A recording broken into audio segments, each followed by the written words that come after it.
Pues, hello Bros. Bueno, el día tenemos un nuevo episodio en Legal Bros Podcast. Tenemos un gran invitado, otro invitado internacional, Ezequiel Canle. Él es abogado de Argentina. Bueno, tiene una experiencia tanto laboral como pues profesional y educacional bastante interesante. Hizo un MBA, tiene un poquito de tecnología detrás de todos estos estudios. Entonces, nada, Ezequiel, muchas gracias por estar aquí el día de hoy con nosotros y nada, cuéntanos un poquito más de ti, cómo es ser abogado en Argentina, por qué te volviste abogado. Pues no, ya hablamos un poquito entre nosotros, pero cómo ha sido ese proceso y pues cómo eres hoy en día como abogado. Bueno, un montón de preguntas, espero tener respuesta para todo. Bueno, en primer lugar, mil gracias a ambos por invitarme a este espacio, súper encantado de participar. Eh, yo si bien vengo de familia de abogados, mi madre es abogada, siempre estuve en contacto con la profesión. La verdad es que mentiría si digo que quise ser abogado desde chico. Sí, siempre tuve en claro dos cosas. La primera es que quería transformar el mundo, quería ser parte de una generación que haga las cosas diferentes, y eso lo supe desde siempre y lo sigo manteniendo. Y lo segundo que siempre tuve claro es que soy una persona muy pasional, y creo que es un condimento esencial eh, eh, para cualquier transformación también. Así que me parecían que estos dos condimentos me podían conducir de alguna manera a cambiar el mundo, ¿no? Que es esto que me pasaba. Y si bien siempre me hirvió la sangre con las injusticias, la inequidad, eh, no tenía tan claro que quería ser abogado cuando era chico. Me parecía interesante porque lo escuchaba en casa. Me sonaba claro también cuando mis amigos, mis amigas de chico me decían, pero si vos siempre estás discutiendo, siempre defendés a todas las personas, todas las causas que incluso no son tuyas, claramente tenés que ser abogado. Y un poco la realidad es que me impulsaron algunos amigos, y con el correr del tiempo me fui sintiendo muy incómodo con el derecho, con la carrera, con la profesión, con el estudio. No fue amor a primera vista. De hecho, yo empiezo la carrera de abogacía, me cambio a publicidad y después vuelvo a abogacía y la termino en un tiempo récord. La hice en muy poquitos años. Acá la carrera en Argentina suele durar entre 5 y 6 años. Yo hice un primer año algo así, y después cuando volví la terminé en 3 años, trabajando al mismo tiempo. Así que la realidad es que fue una especie de maratón. Eh, y digo que mi carrera o mi relación con la profesión y con el derecho no fue lineal, y fue como una especie de historia de amor-odio, porque siempre sentí que era una carrera un poco expulsiva. Me pasó un poco que sentía que había muchas solemnidades, mucha tradición, y que eso era para mí algo que me expulsaba a participar del mundo legal. No me sentía parte de ese mundo, sentía que yo no encajaba con todo eso. De hecho, mis compañeros trabajaban súper contentos en el Poder Judicial, en estudios jurídicos o en despachos, y yo no era tan contento, no estaba tan contento haciendo ese trabajo. Si bien pasé por empresas, por estudios jurídicos, por escribanías, por estudio de mediación, digamos, tuve una carrera súper ecléctica y pasé por todos lados, no encontraba mi lugar. Pero me daba cuenta que el derecho sí me llamaba. Lo que no me llamaba era lo que yo conocía del derecho.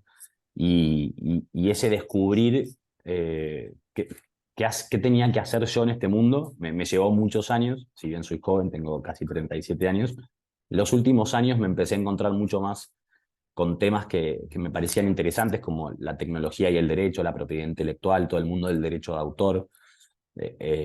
Eran temas que además en la facultad a mí no me los enseñaron, entonces no tuve manera de entrar en contacto con ellos en la carrera, entonces al no conocerlos, no me podía acercar tampoco a esos temas. Eh, y bueno, como conté un poquito, los últimos años fueron los años en los que entendí que más que relación de amor-odio era puro amor, justamente porque encontré mi espacio dentro del derecho, encontré mi espacio dentro de la fusión entre el derecho, la tecnología, la propiedad intelectual, el legal design, todas cuestiones que estaban presentes en otros ámbitos de mi vida. A mí me encantaba la cultura, me encantaba el arte. En mi familia, de hecho, hay músicos, mi abuelo fue músico, la música siempre estuvo muy presente en mi casa. el diseño, el arte en general y la tecnología. Siempre fui un apasionado de la tecnología y de aprender. No soy de esas personas que les gusta estudiar, pero sí me encanta aprender. Entonces fui pasando por distintos procesos académicos, maestrías y posgrados para aprender. Eh, y cuando logré unir todas estas disciplinas es que creamos Acuerdo Sencillo, que nos lleva hoy al 2023. Ese es como mi recorrido de los últimos años, digamos.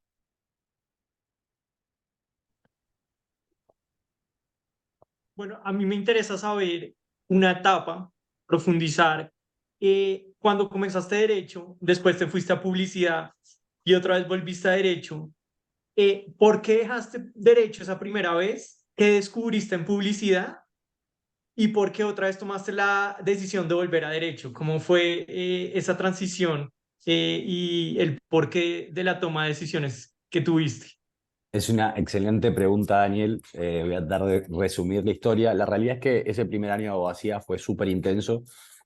eh, y también fue mi primer contacto con el mundo laboral. Yo terminé el colegio y empecé la facultad y empecé a trabajar todo en simultáneo. Y mi primer contacto con el derecho fue en distintos estudios jurídicos, trabajando un poco también con mi madre y demás. Y me pasaba que yo decía, yo no me veo haciendo tribunales, no me veo yendo a pelearme con los juzgados, lidiando con los clientes. También pasa un poco, y acá me voy de tema, pero no nos enseñan a lidiar con las crisis que tienen los clientes. Digo, generalmente cuando se acerca a un cliente es con un problema, digamos, es en el ex post, muy pocas veces es en el ex ante, digamos, antes de que ese conflicto suceda. Y no me sentía cómodo con todo eso. Y dije, tengo que hacer algo creativo, tengo que hacer algo más liviano. Y ahí fue cuando dije, bueno, me cambia a publicidad. Necesito que mi creatividad, que me estallaba y me estalla por los poros, entre en acción. Y creí que en publicidad eso podía pasar. Y cuando me cambio a publicidad me doy cuenta que era un mundo al cual, con el cual no tenía mucho que ver. Digamos, me interesaba la parte creativa, pero después yo tampoco no me imaginaba ni de casualidad en una agencia, ni lidiando con medios, ni pensando en una campaña publicitaria. No tengo tanto nivel de desarrollo creativo. eh, y me sentía muy frustrado, cosa que en derecho no me pasaba, porque las clases de derecho, si bien por supuesto siempre hay materias que a uno no le gustan, me apasionaba. Los libros en derecho son larguísimos, gigantes, pesados, y en publicidad era todo mucho más corto. Y yo me aburría, me pasó que me empecé a aburrir. Y ahí es cuando dije, no, tengo que volver a esto que me apasiona. Algo con el derecho tengo que hacer. Eh, y de hecho, vuelvo a abogacía y bueno, obviamente confirmé que ese era mi camino, porque 15, 16 años después eh, es lo que estoy haciendo ya desde hace muchísimo tiempo. Te hice la versión corta, pero más o menos eso fue lo que pasó. Digamos, fue también esto de amor y desamor con las carreras. Pero a mí me surgió una pregunta, aprovechando que pues, estamos como en esta parte, vas a publicidad, vuelves al derecho y de pronto nos adelantamos un poquito. En vez de irte por el legal tech, ¿por qué no te enfocaste como en el legal design, que también ahorita está en mucho auge? Digamos, obviamente dices que tienes mucha creatividad, entonces, ¿por qué no te fuiste más como por ese camino? Es una re buena pregunta. La realidad es que en ese momento, cuando vuelvo a la carrera, no conocía sobre legal design. De hecho, lo conocí hace unos, te diría, 4 o 5 años, que empecé a escuchar sobre legal design y empecé a leer y interiorizarme. Sigo bastante a una referente de Alemania que es Astrid, que escribe mucho, escribió como, digamos, la Biblia del legal design. Y en ese momento no lo conocía.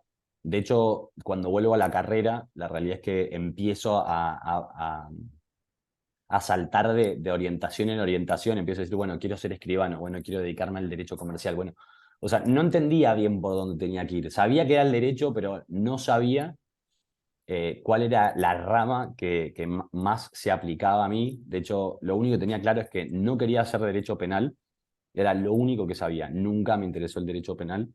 Eh, pero no terminaba de encasillarme en alguna rama. Y la realidad es que no conocía nada de legal design, no había escuchado hablar. Estamos hablando del año 2009, 10. Creo que no sé si ya en ese momento se hablaba del legal design. Eh, por lo menos yo no tuve contacto con eso hasta hace, te diría, 4 o 5 años. Y lo que dices me llama mucho la atención porque yo creo que todavía no ha cambiado mucho en las facultades de Derecho, que es como que tú hiciste la presentación y fue como que me encontré con un derecho que fue muy diferente al derecho que después fui descubriendo, fui conectando, fui relacionando. Y hoy en día lo que nos hemos dado cuenta hablando con otros abogados es que las facultades siguen igual. Aunque ya estos temas son más conocidos, no se siguen enseñando, no se priorizan, sigue habiendo como una estructura muy tradicional. ¿Tú tienes esa misma sensación, como que todavía hay dos derechos? O sea, el derecho como alterno, innovador, y el derecho como tradicional, como que todavía no han podido volverse uno solo, todavía están como en lucha. Tengo la exacta misma sensación que vos, Daniel. La realidad es que creo que en general el sistema educativo necesita una revolución absoluta. Yo siempre digo que hay que implosionarlo, pero suena un poco violento. Pero la realidad es que el sistema educativo necesita una transformación radical. Justo hace unos días escuchaba al CEO de Lemon Tech, que creo que también estuvo con ustedes hace poquito, eh, y algo que me quedé pensando Sí. después de escucharlo a él es que, claro, está esta frase famosa que creo que decimos en todo el mundo, que es a los 17, 18 años elegimos una carrera y que no sabemos qué queremos hacer. Y yo no creo que, en realidad, no es que no sabemos qué queremos hacer. Creo que el problema es que el sistema educativo, desde que entramos muy chicos hasta que lo terminamos, sea en el momento que lo terminemos, en la carrera de grado, en la secundaria, o en un posgrado, en un doctorado, no se focaliza en desarrollar nuestros talentos, nuestras pasiones. Digo, es nivelarnos a todos para el mismo lugar, que todos sepamos lo mismo de geografía, que todos sepamos lo mismo de historia y de matemáticas y de física. Y ese es un gran problema del sistema educativo, no solamente de las universidades y particularmente la carrera de Derecho, sino un problema del sistema educativo en general, que es nivelemos a todas las personas de la misma manera y no profundicemos en pasiones, en vocaciones, en intereses de las personas.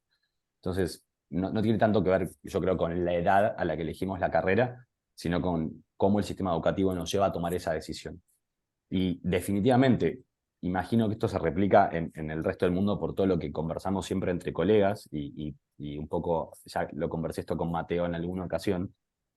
La realidad es que sí, en la Argentina no se enseña prácticamente nada de legal tech, de legal design, incluso de propiedad intelectual que es algo que es bastante viejo ya, digamos, no es algo novedoso hablar de patentes, de marcas, de derechos de autor, de modelos, diseños industriales, digamos, no tiene el mismo nivel de innovación o de actualización que el legal tech o que el legal design. Y sin embargo, son temas que no se enseñan todas las universidades, no se enseñan todas las cátedras y no se enseña tampoco con el mismo nivel de profundidad.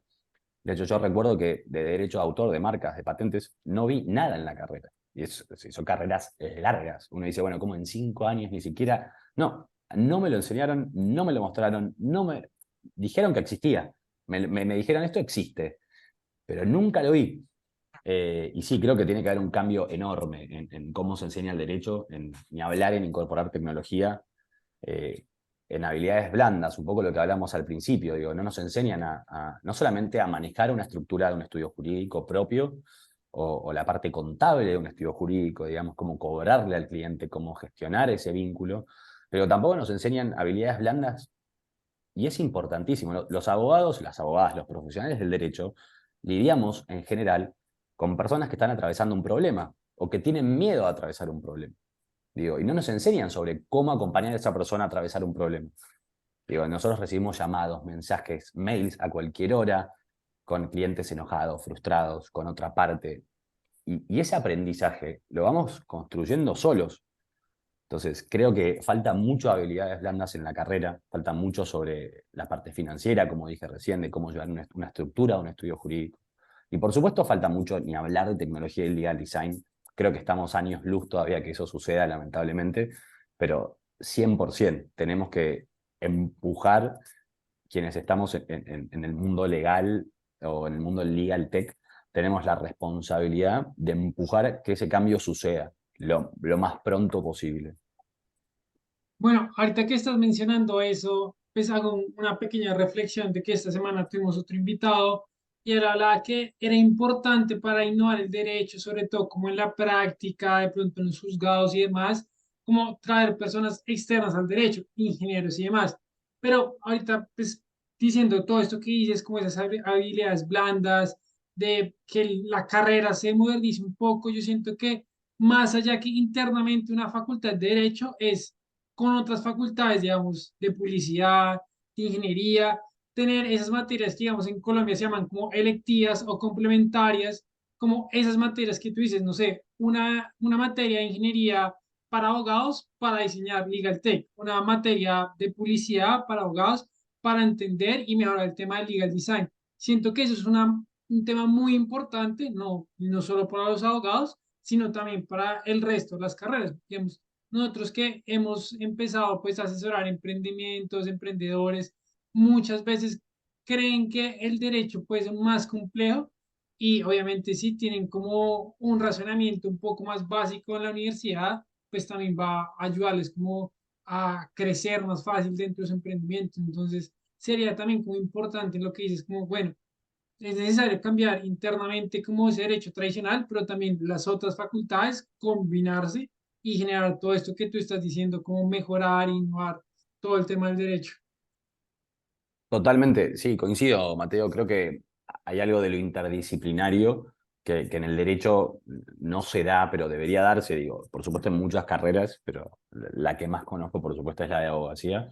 Pero sí, debería darse algo de entre red e interdisciplinario de poder trasladar el conocimiento que hay en otras carreras, en otras facultades, digamos, en otros espacios donde se debate el conocimiento, digamos, digo, desde la parte de ingeniería, la parte contable, la parte de administración, la parte de marketing, digo, a los abogados no nos enseñan tampoco a cómo vendernos. Por supuesto, no sé, cuando yo hice la carrera no existían las redes sociales, digo, empezaba Facebook, pero nadie se imaginaba que un abogado, una abogada iba a tener su página web en Facebook, digo, era inimaginable en ese momento, era más para hacer un quiz o subir una foto, eh, pero digo, me imagino, digo, conozco gente, yo si bien di clases, hoy no estoy dando clases, pero conozco gente que da clases y no les enseñan a los abogados o a los estudiantes de abogacía sobre cómo venderse en redes sociales, cómo venderse desde el mejor de los sentidos. Digo, y lo mismo de cómo le enseñamos a ingenieros, a ingenieras, a diseñadores, por ejemplo, algo que a mí me ha pasado mucho, porque yo trabajo mucho en derecho de autores, no se enseñan las carreras creativas, las carreras vinculadas a la economía creativa sobre derecho de autor. Como me explota la cabeza de solo decirlo. ¿Cómo no le vamos a enseñar a artistas a gestionar sus propios derechos? No tienen lógica. Es como que les están enseñando sobre, digo, pasa lo mismo, les enseñan sobre el proceso creativo, sobre la historia del arte, pero no a gestionar y a monetizar y a cuidar lo que están creando. Es como medio contradictorio el sistema educativo hoy. Y para cerrar este tema del sistema educativo y comenzar a introducir toda la parte del legal tech, es como que también el estudiante de derecho o inclusive ya en las firmas tienen que comenzar a adaptarse y a entender cuál es el papel que, por ejemplo, las inteligencias artificiales juegan. Eh, una startup como la tuya, que ya más adelante nos explicarás a fondo de qué se trata, cómo también, no sé, son herramientas que facilitan la labor, que cambian la labor, que ya de pronto eh, el abogado no tiene que estar centrado en revisar documentos una y otra vez, sino es más bien en estrategia, en comunicación con el cliente, en pensamiento estratégico. Y eso, pues, en muchas facultades no es así. Hay profesores que todavía es como aprenderse el código de memoria cuando creo que es bastante innecesario, pues, gastar las horas de clase repitiendo algo de memoria cuando, pues, simplemente ya está muy a disposición de cualquier persona revisar la ley ya. Es más bien cómo está estructurada y por qué está estructurada la ley de determinada manera. Entonces, no sé cómo qué importancia le das a este papel de la tecnología, tanto en las facultades como en las firmas, como es el momento que se adapten rápidamente, qué tanto se va a transformar la carrera y la profesión con la incursión de todo esto. Wow, un montón. Pero es tal cual lo que decís. Creo que el cambio ya empezó. Hablar de que el cambio va a suceder me parece que es quedarse en el pasado. Creo que el cambio ya empezó. De hecho, por eso estamos acá, ustedes en Colombia, yo en Argentina, y tenemos un montón de colegas que como nosotros están cambiando las cosas en sus ciudades, en sus pueblos, en sus países, en sus regiones. Eh, pero es un poco lo que decíamos al principio, el derecho es muy estanco, es muy tradicional, es muy solemne. Entonces tenemos que convencer a muchas personas que tienen esa mentalidad tradicional, solemne y estanca, a que nos acompañen en este cambio. Creo que cada vez va a costar menos, pero va a pasar. Es un poco lo que decías vos recién, Daniel, digo, los estudios jurídicos, los despachos, incluso la digitalización del Poder Judicial, si bien la vemos que va pasando en distintos países, le falta un montón. Digo, yo utilizo, por supuesto, los sistemas actuales para el Poder Judicial y parecen de hace 15 o hasta te diría más de 20 años. Digo, no está pensada la experiencia del usuario, por ejemplo. O sea, si un diseñador, un UX, un diseñador de experiencia de usuario, se mete en esas plataformas, se pone a llorar, porque es lo menos intuitivo que existe. Vos recién mencionabas inteligencia artificial. Si bien la inteligencia artificial es una herramienta súper poderosa y que más temprano que tarde para mí va a atravesar a todo lo que hace al mundo legal, digo, desde adentro de los despachos hasta desde adentro de los juzgados, todavía es una conversación que hay que ir como con cuidado, porque el debate creo que hoy de la inteligencia artificial, particularmente en el mundo del derecho, tiene que estar centrado en la ética. Yo no soy especialista en inteligencia artificial, por supuesto conozco el tema, trabajo en el tema, Acuerdo Sencillo se dirige en esa dirección, que es lo que hablaremos más adelante, eh, pero creo que son distintos cajones de herramientas. Uno es la inteligencia artificial, que seguramente va a permitir acelerar, eficientizar procesos, pero que hoy la conversación tiene que girar por otro lado, tiene que girar por el lado de la ética, de la responsabilidad, de la protección de los datos y de la protección de la propiedad intelectual de las personas, particularmente en el mundo del derecho.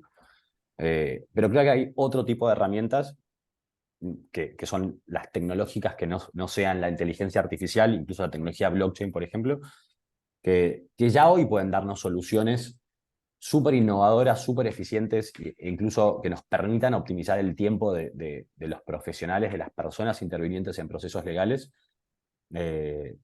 y que es momento de empezar a darle bolilla. Es fundamental.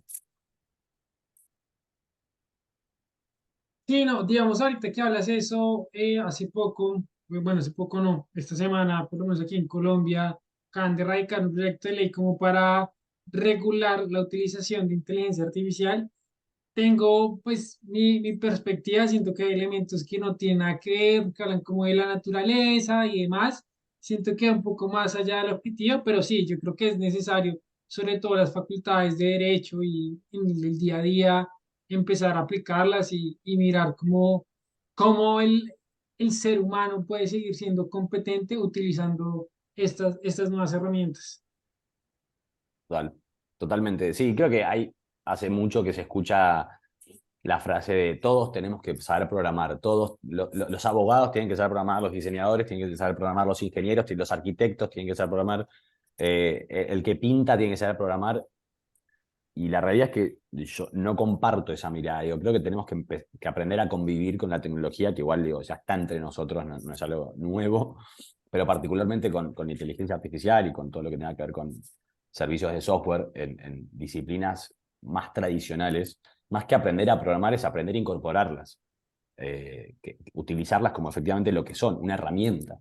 Digo, me parece que el foco tiene que estar puesto ahí y no en que todos programemos, sino que sepamos hacer uso de esas herramientas, que la realidad es que vienen a ayudarnos a mejorar la calidad de cómo trabajamos, a eficientizar y a optimizar los tiempos. Me parece que el foco tiene que estar puesto ahí. Ezequiel, ya pasando, digamos, a este segundo segmento en donde nos cuentas de Acuerdo Sencillo, nos gustaría saber es cómo surgió la idea, digamos, ¿tienes más socios? ¿De qué se trata?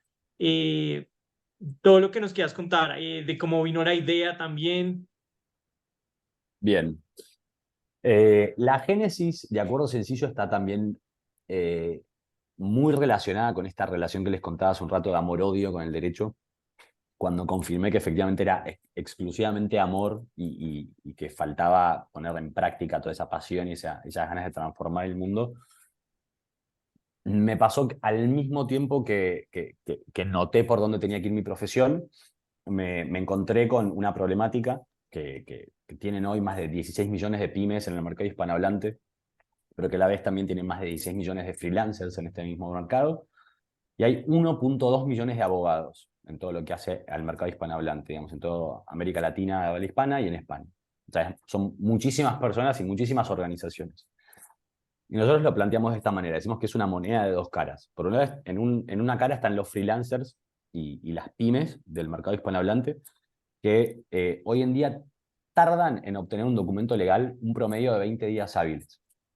Al mismo tiempo que un documento legal en promedio en toda esta región puede estar entre 400 y 500 dólares o muchísimo más.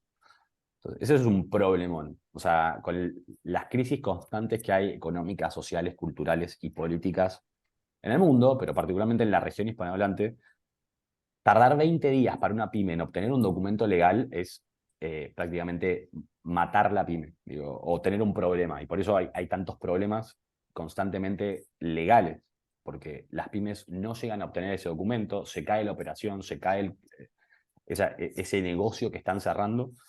Pero del otro lado de la moneda están los abogados, los profesionales del derecho, que perdemos hasta un 40% de nuestro tiempo en tareas administrativas, es decir, tareas no legales. Si juntamos toda esta problemática, justamente ahí surge Acuerdo Sencillo. ¿Cómo solucionamos este problema que tienen pymes, freelancers, emprendedores, startups y profesionales del derecho en toda esta región?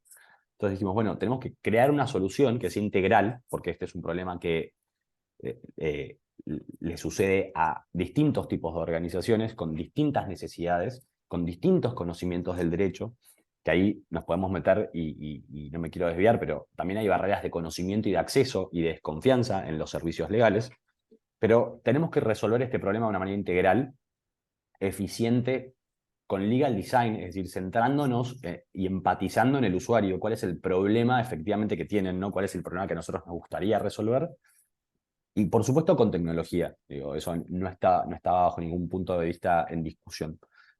Y yo vengo ejerciendo ya hace varios años y los últimos 3 años vengo ejerciendo la profesión de la mano de Agustina, que es mi amiga y mi socia en el mundo en el ejercicio de la profesión. Y le comento esta idea. Y me dice, me fascina, tenemos que hacer algo. No hay sistemas de contract management en la región hispanohablante que trabajen en esta dirección que queremos meter, que tiene que ver con el UX, con el legal design. Me dice, al mismo tiempo que me dice, tenemos que ofrecer algo integral. Entonces, le digo, tenemos que hablar con Tomás, que es nuestro tercer socio, que es una persona que tiene una cabeza muy buena para los negocios, es una persona que nos va a complementar, y nos juntamos los tres en un café a debatir un poco para cuál era el camino que tenía que tomar Acuerdo Sencillo, cómo estructurar la empresa. Y bueno, venimos trabajando ya desde hace un año en esta startup que nos genera mucha pasión y nos genera mucha expectativa también de poder efectivamente realizar ese cambio, esa transformación que les contaba al principio. Y Acuerdo Sencillo es una legal tech que justamente es una solución integral, es una solución, nosotros decimos 360, que permite en un mismo espacio generar documentos, editar documentos, objetar los documentos, generar revisiones entre partes en los documentos, trabajar de manera colaborativa entre equipos y enviar esos documentos a la firma con una firma electrónica integrada. Es decir, que tenemos todo el proceso desde que se crea el documento, todo el flujo hasta que termina y se firma. Todo eso sucede en un mismo espacio. Nosotros diseñamos un asistente guiado, centrándonos en el concepto, como decíamos hace un rato, de legal design, en cómo podemos formular preguntas para que cualquier persona que sea o no profesional del derecho las entienda, las responda y la plataforma le dé un documento acorde a esas necesidades, que puede ser desde un contrato de locación, un contrato de prestación de servicios, un contrato de teletrabajo, un acuerdo de confidencialidad, términos y condiciones para una página web o las políticas de privacidad. Es decir, cualquier tipo de documento que pymes, freelancers y profesionales de derecho utilizan día a día. Bueno, yo ahí tengo una pregunta y es, obviamente la idea es que pues sea accesible a cualquier persona que no sea un abogado, pero igual, digamos, la plataforma al final tendrá como esa posibilidad del cliente, la persona que lo utilice, como ir un poco más allá, listo, yo lo puedo hacer, pero tengo mis dudas, realmente me quedo bien, realmente hice las preguntas que tenía que hacer, porque al final son preguntas subjetivas, de pronto el emprendedor o pues la pyme dice, bueno, yo necesito esto, esto y esto, es lo que él cree, porque a la misma vez no tiene el conocimiento de las necesidades que debe tener un contrato. Entonces, ¿cómo sería ahí ese siguiente paso? O sí, realmente, o un feedback, no sé, el tema en general es prestación de, voy a hacer un contrato porque va a contratar a alguien, dice, no, necesito una prestación de servicios. De pronto, una alerta como, no, mira esto, no puede ser prestación de servicios, sino que tienes que hacer un contrato laboral. O cómo sería. Está buenísima la pregunta, Mateo. De hecho, me sirve para contar algo que iba a contar más adelante. Nosotros, desde Acuerdo Sencillo, entendemos que tenemos una responsabilidad enorme en estar en la industria del legal tech y apuntar al público que apuntamos, que no solamente son profesionales de derecho que tienen un conocimiento previo, más allá que uno pueda o no desconocer cierta terminología, porque no es de la rama que uno suele practicar. Entonces dijimos, bueno, ¿cómo hacemos más allá del asistente guiado que nosotros tenemos para generar el documento, que nuestros usuarios estén educados, que tengan información y que puedan acceder efectivamente a esto que vos decís, al documento que están buscando, que están necesitando? Porque vamos a tener dos tipos de usuarios: los que saben lo que necesitan y lo van a buscar y lo van a encontrar, y los que saben que algo necesitan pero no saben bien qué es lo que necesitan. Entonces, para eso tenemos varias cuestiones. Por un lado, tenemos nuestro blog de Acuerdo Sencillo, en el cual vamos sacando notas periódicamente, en el cual profundizamos sobre distintas temáticas, de nuevo, que están vinculadas directamente con algún tipo de documento legal o con la industria legal tech. Entonces, contamos un poco en detalle, bueno, ¿para qué sirve un contrato de prestación de servicios? ¿Quiénes lo suelen utilizar? ¿Por qué lo utilizan? ¿Qué se puede incluir en ese contrato? Eso lo hacemos en formato blog, en formato nota, muy sencilla, muy apta para todo público. Por otro lado, desarrollamos también lo que nosotros llamamos un assessment gratuito, digamos, que permite que cuando vos ingresás a la plataforma, podés completar y responder determinadas preguntas que nosotros le vamos haciendo al usuario. Le preguntamos si es una pyme, si es un freelancer, si es un emprendedor, si es un profesional del derecho. Y a medida que va respondiendo una serie de preguntas, que son poquitas, le preguntamos, por ejemplo, si es una pyme, si trabaja, si presta servicios o si recibe prestación de servicios, si trabaja de manera permanente con los mismos empleados, si tiene un sitio web, si tiene acuerdos de confidencialidad firmados con sus proveedores. Y en base a esas respuestas le decimos, bueno, buenísimo, tu puntuación es de tanto, y en base a todo lo que vos nos contaste, necesitas estos documentos. Al mismo tiempo, no solo el assessment, sino que además tenemos incluido en nuestro sitio web, que es acuerdosencillo.com, lo que llamamos un help center o un centro de ayuda, que básicamente está no solamente la explicación de cómo funciona toda la plataforma, sino un detalle, de nuevo, apto para todo público, de qué implica cada documento, qué son los términos y condiciones, una definición general, para quiénes le sirve, digamos, por ejemplo, startups, freelancers, emprendedores, pymes. Y después contamos un poco más en detalle características específicas de ese documento, que pueden ser un bullet entre 3 y 5 puntos, para darle información muy específica, como si fuese una especie de un pro tip que el usuario necesita, para entender para qué se aplica ese documento. Entonces, a través del blog, a través del assessment y a través de nuestro help center o el centro de ayuda, el usuario que sabe que algo necesita, pero no sabe bien qué, lo encuentra. Al mismo tiempo, por supuesto, estamos elaborando toda una estrategia arrancará muy pronto, de comunicación / educación en YouTube, obviamente para ir un poco más allá del formato más escrito y que haya algo más dinámico en la cual las personas puedan tener esta misma información que tenemos en estos 3 espacios que les mencioné, pero en un formato un poco más divertido de consumir. Y una pregunta, ¿cuáles son los segmentos para los clientes, digamos, enfocándonos en los que son abogados? ¿Está más pensado para firmas chiquitas, firmas grandes, o también se puede un independiente, alguien que está iniciando y dice, la verdad, yo siento que esto me disminuiría mucho la carga de trabajo, la dinámica sería más organizada, también los precios están pensados para alguien así que trabaje solo, o es más pensando como exacto en pymes de derecho que ya tengan pues cierta, que ya hayan crecido un poquito más? Está buenísimo, Dani, lo que preguntas. La realidad es que nosotros no apuntamos en general al sector como enterprise o grandes corporaciones. Específicamente en lo que atiende a profesionales del derecho, apuntamos a pequeñas, medianas firmas de abogados y al mismo tiempo a lo que se conoce como profesionales del derecho a pie o profesionales independientes. Es decir, que una persona que acaba de arrancar o un estudio boutique de 2, 3, 5 personas o incluso uno mediano de 15, 20, es el público ideal de Acuerdo Sencillo. Es un público que justamente necesita 100% optimizar su tiempo porque necesitas tener muchísimos clientes para tener una facturación que te permita llegar a fin de mes o incluso pagar los sueldos que tengas que pagar. Entonces, el público ideal de Acuerdo Sencillo son esos abogados medianos, pequeños, o incluso los completamente independientes, y ni hablar los que están arrancando. Digo, para los abogados o abogadas que estén iniciando su carrera, es una herramienta fundamental porque es una especie de compañero en esa iniciación profesional que creemos que es fundamental, 100%.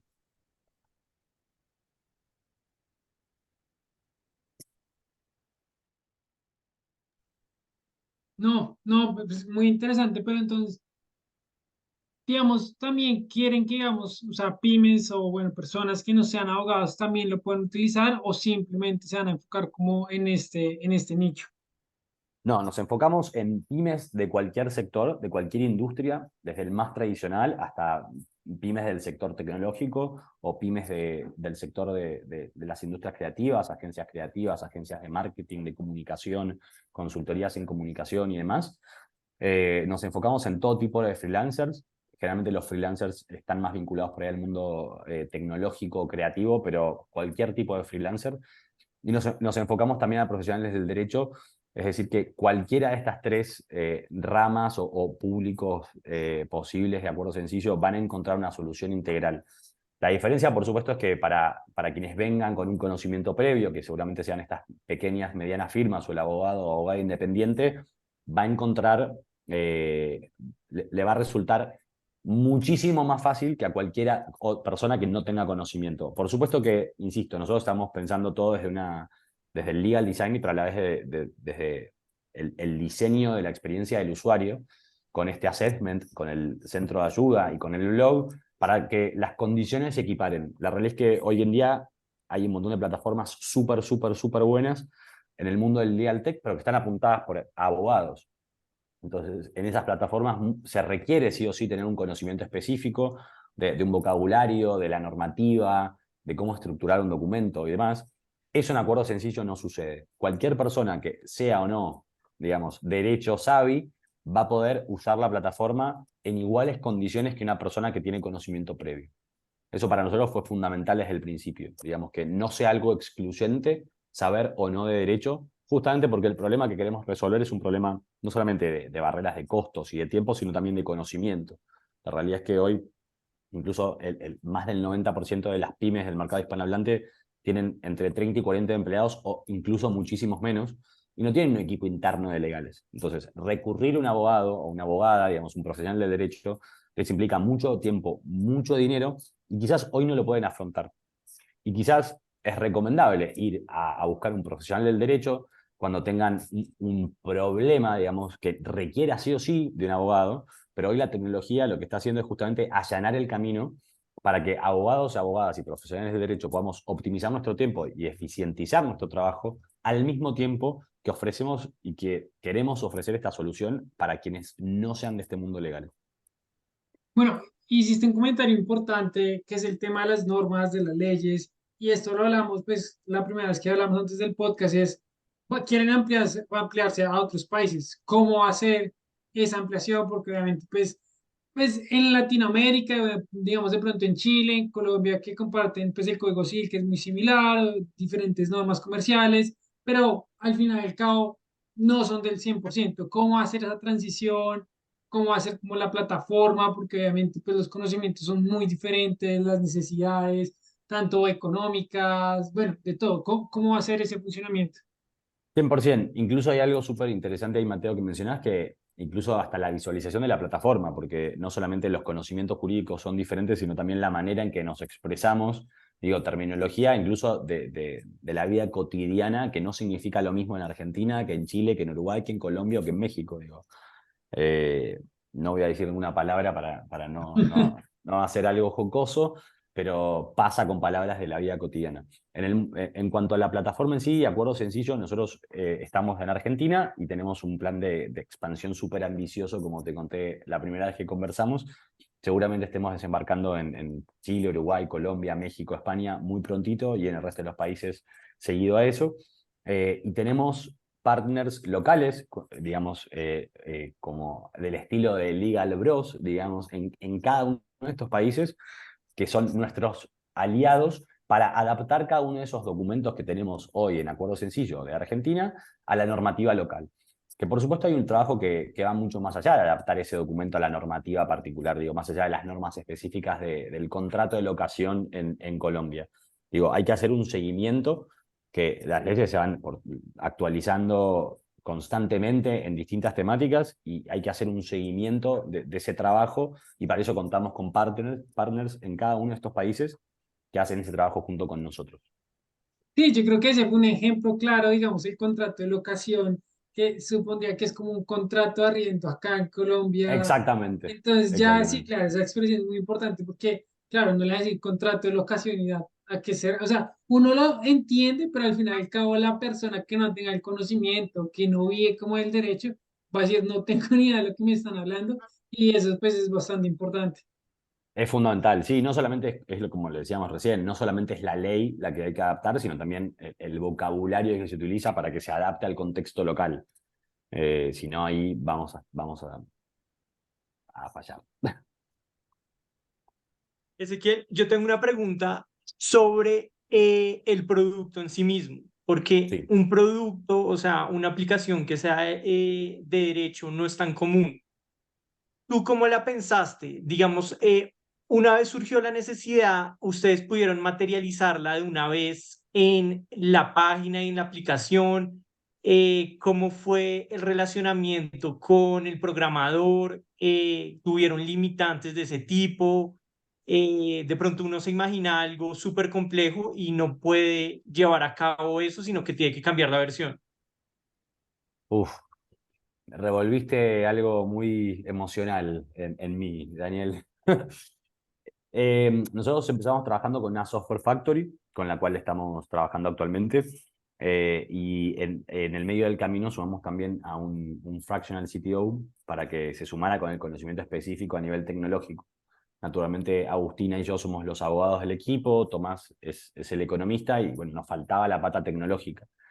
Si bien entre los tres nos complementamos en el resto de las tareas, la pata tecnológica, más allá de que hayamos tenido algún contacto previo, no era lo mismo que un desarrollador aliado nuestro, que es quien básicamente tiene el vínculo con la Software Factory.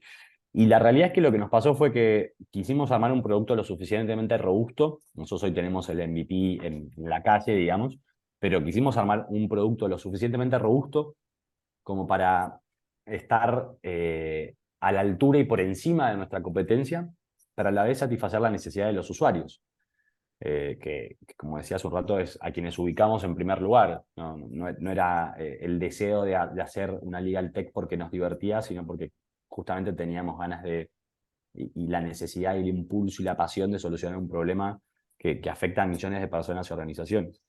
El camino de construir ese primer MVP fue arduo, fue sinuoso, generó muchas emociones positivas y algunas no tanto, eh, pero por supuesto por el proceso natural de construir algo de cero. y el tratar de hablar el mismo idioma con desarrolladores, que nosotros nos imaginamos, bueno, el proceso de firma tiene que ser de esta manera. Bueno, no se puede porque hay cuestiones de desarrollo y de código que eso no se puede hacer. Bueno, que el flujo del contrato sea de tal manera, no, eso no se puede hacer. La realidad es que fue un proceso, si bien yo había tenido contacto con el mundo del desarrollo de software, nunca desde tan primera fila, incluso tener que validar y que tomar decisiones en conjunto con un desarrollador o con un grupo de desarrolladores. Y esa experiencia fue de todo, pero sobre todo sumamente divertida, entretenida y nutritiva.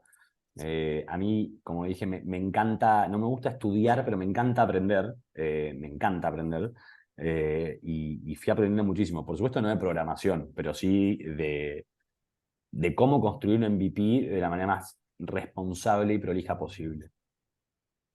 Bueno, adicionando un poquito esa pregunta, y es el tema del legal design, ¿lo han hecho ustedes directamente o han, bueno, venido trabajando con publicistas, digamos, todo el tema, pues, gráfico de las palabras? Porque hace poco también hablábamos de eso, como a veces toca como instruir a las personas que hacen parte del legal design, que pues son de pronto abogados, que trabajan con publicistas y trabajan como de la mano y le van enseñando como, esto es importante, por favor, es que no solo verse bonito, sino hágalo sencillo, manteniendo como estos elementos importantes. Entonces también esa parte, ¿cómo lo han manejado? Bien, nosotros estamos en la etapa uno de Legal Design ahora, que tiene que ver con principalmente el diseño de la plataforma y de la experiencia del usuario desde el punto de vista legal. La etapa 2 viene más vinculada al documento en sí mismo, digo, cómo se visualiza ese documento, digo, que en vez de hablar de plazo hay una línea de tiempo, por ejemplo. Bueno, esa etapa es la etapa 2 que arranca ahora dentro de poco. Esta primera etapa fue, nosotros con Agustina, que nos fuimos interiorizando desde ya los últimos varios años en Legal Design, fue todo un aprendizaje más autodidacta, llamémosle. No fuimos a ningún curso de Legal Design. Si bien trabajar durante los últimos casi 15 años con creativos, con diseñadores, con artistas de todo tipo, con actores, con cantantes, con bailarines, con gestores culturales, nos ha ayudado a empaparnos a nosotros mismos de una creatividad que no sabíamos que teníamos. Fue un laburo muy autodidactas, pero trabajamos también con un diseñador gráfico y con un diseñador UX que nos ayudaban a, a pivotear las ideas. O sea, obviamente ellos no tenían el conocimiento específico del legal design, pero sí todo lo que tenía que ver con el design thinking o con todo el pensamiento natural del mundo del diseño, un diseñador gráfico o un diseñador UX. Y entre los cuatro fuimos complementando esa experiencia para obtener el mejor resultado posible en el producto. Bueno, yo pues ya no tengo más preguntas, no sé si Daniel quiere agregar alguna pregunta adicional o... Sí, yo quiero saber qué ha sido lo más difícil y cuál sería el consejo que le darías a alguien que también quiere emprender en un proyecto de Legal Tech, que es, digamos, el consejo que te darías con lo que has aprendido hace un año y medio al Ezequiel que hasta ahora está iniciando. Eh, el consejo es que crean más, el primer consejo creo que tengo varios, es que crean más en uno mismo que en lo que escuchan de otros, que confíen en uno mismo. El segundo es que se animen, que sean caras rotas, que le escriban a todo el mundo, que, nada, un poco cliché, pero que no tengan miedo de equivocarse, y por sobre todas las cosas que se diviertan y que lo hagan con pasión. Creo que el camino del emprendedor es muy cuesta arriba, uno se siente muchas veces muy solo. Eh, si bien uno ve todo el tiempo que hay aceleradoras y fondos y ángeles y programas, somos muchas personas emprendiendo y son pocos los cupos que hay. Y siempre es frustrante porque obviamente de 10 convocatorias, por ahí uno queda fuera de 10 o de 10 conversaciones, 9 se frustran. La realidad es que, de nuevo, si uno lo hace con pasión y está convencido de lo que hace, tiene que seguir adelante. Y por último, que creo que algo que es también elemental es asóciense con personas que no solamente tengan estima, sino que admiren desde algún punto de vista profesional. Creo que es fundamental en cualquier tipo de vínculo, pero ni hablar que en un vínculo laboral, asociarse con personas que uno lo complementen y que uno tenga aspectos que admirar de esas personas. No, Ezequiel, muchísimas gracias por esta conversación, por esos consejos. Es una inspiración para pues todos los abogados que nos escuchan y aquellos que pues de pronto están pensando en incursionar en el mundo de Legal Tech, aquellos que necesitan para su firma pues esta herramienta, con seguridad pues la van a adquirir cuando esté en Colombia ya operando. 100%. Obviamente nos avisas y nosotros pues hacemos la comunicación que se escucha pues que va a ser demasiado útil. Y por último, queda sino preguntarte tus redes sociales personales, donde te pueden buscar las personas que quieren saber qué escribes, saber en qué andas y pues también todas las redes y la página de Acuerdo Sencillo. Bien, la red ideal para contactarme es LinkedIn, que estoy como Ezequiel Canle Santamaría. Invito, de hecho, a cualquier persona que sienta y que tenga ganas de escribirme para un consejo, para una charla, para lo que sea. Estoy a completa disposición. Eh, Me pueden buscar también en Instagram, pero no subo mucho laboral. En Instagram creo que estoy como Soy Seque Canle. Y la página web de Acuerdo Sencillo es www.acuerdosencillo.com. Nos encuentran también en Instagram y en LinkedIn como Acuerdo Sencillo. No, listo, Perfecto, Ezequiel. Ezequiel. Muchas Nuevamente, muchas gracias. gracias por participar. Muy interesante tanto tu historia personal, profesional, como el proyecto que estás haciendo y sentimos que pues va a la mano de la innovación del derecho para que todo el mundo lo pueda utilizar más allá de solo los abogados. Entonces, nada, muchas gracias. Bueno, gracias a ustedes. Encantadísimo de hablar con ustedes y ojalá que pronto estemos por allá por Colombia haciendo una linda alianza con Legal Pro. Claro que Claro sí. que sí.